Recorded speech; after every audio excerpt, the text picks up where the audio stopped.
Olá! Neste vídeo eu quero conversar com você sobre os conceitos de ansiedade e ódio. Primeiro, o conceito de ansiedade. Ansiedade em alemão significa ter medo de.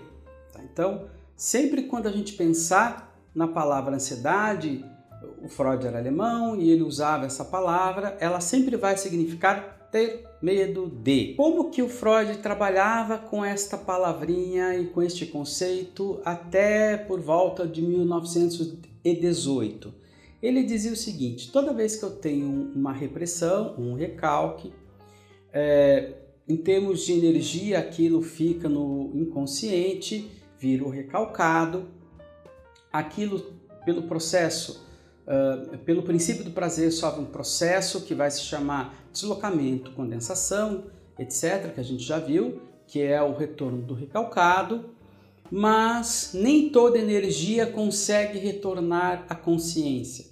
E uma parte dessa energia fica lá retida e é sentida como ansiedade, ou seja, é um sinal de medo. Porque imagina assim, se aquilo de alguma forma o consciente considera como perigoso, ele considera como inadequado e aquilo está lá no inconsciente, segundo Freud, aquilo precisaria sempre ter um sinalzinho apontando para onde aquilo está. É como você colocar uma coleirinha com guiso em um gato, para que você sempre saiba aonde está o gato dentro da sua casa. O princípio é muito parecido. Então a ansiedade é um sinal que diz assim: onde está o recalcado? Tenha cuidado com o recalcado, saiba onde ele está. E a função meio que da ansiedade neste modelo seria esse: indicar aonde está o recalcado. Já o ódio, ele é um derivado do princípio prazer e desprazer. O Freud ele considerava que a gente ama aquilo que dá prazer e a gente odeia aquilo que dá desprazer. Simples assim. O que começou a acontecer com esses conceitos? Bom, eu vou citar dois casos clínicos que são o Pequeno Hans e o Homem dos Ratos. Eu não vou me aprofundar, mas só fazer uma citação para a gente entender como que o Freud começou a usar isso por volta de 1910.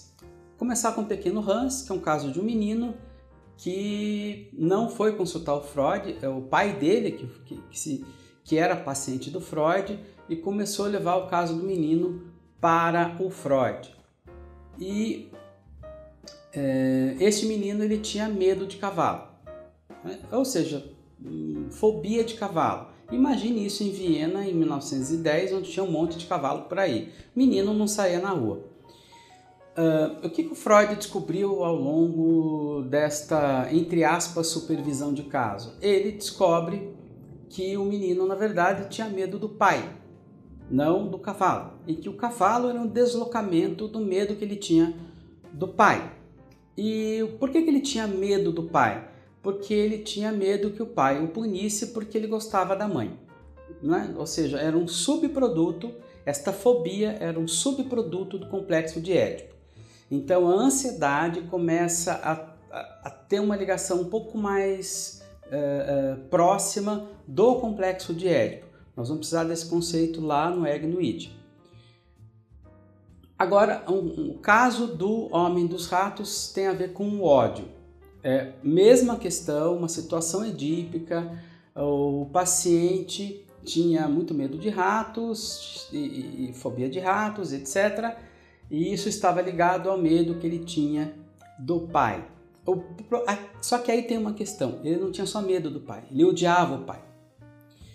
E o Freud ele passou a ter que derivar de um único conceito, que é o de libido, amor, ódio, ansiedade e tudo mais.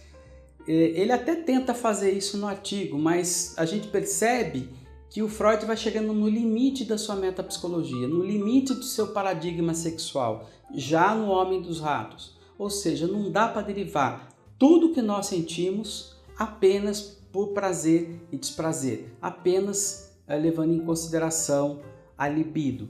E isso vai começar a fazer um ruído na sua teoria que só vai se resolver em 1919 com o artigo Para Além do Princípio do Prazer. O ponto que eu gostaria que ficasse neste vídeo é o conceito mesmo de ódio e desprazer e ansiedade como ter medo de.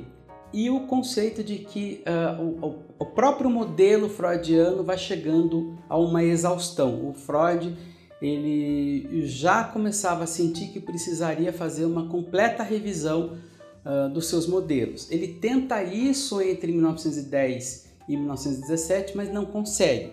E aí um artigo um pouco mais radical vai surgir, que é Para Além do Princípio do Prazer. Bom, espero que você tenha gostado desse vídeo e a gente se encontra no próximo.